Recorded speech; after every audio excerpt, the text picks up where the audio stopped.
Jai Hind everyone. We all have heard that war is never a solution but peace is.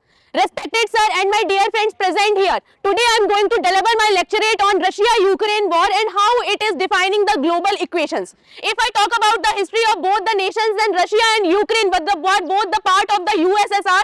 Later they got divided into different nations. And if we talk about the reason for the war, then Ukraine want to join the NATO. If we talk about the NATO, friends, NATO is a North Atlantic Treaty Organization that basically tells about the countries who were the part of that organization, that if any country attack on the countries that is the part of the NATO, then it will be considered as a global attack or it is a team attack.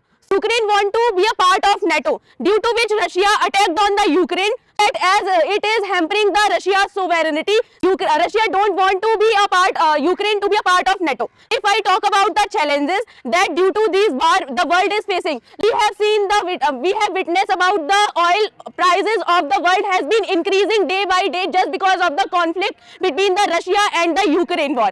And we are also seeing that India is facing the tariffs from the USA side, as India is purchasing oil from the Russia. That's why USA is imposing tariff on the India. And if we talk about, there is a lot of immigration that has been happening in Ukraine and in Russia as well.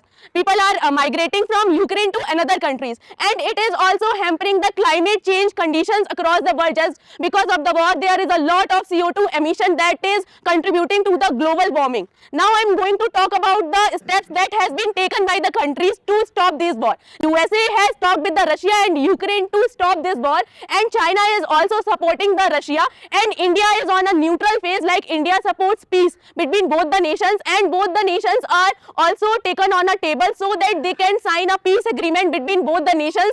And in conclusion, in my opinion, I must say friends that war is never a solution, as I have mentioned before, but a peace is. Like India and the global economies that are the superpower of the world can contribute to both the nation and can let them went on a table so that they can talk about their peace agreement and can maintain the peace across the world. Thank you.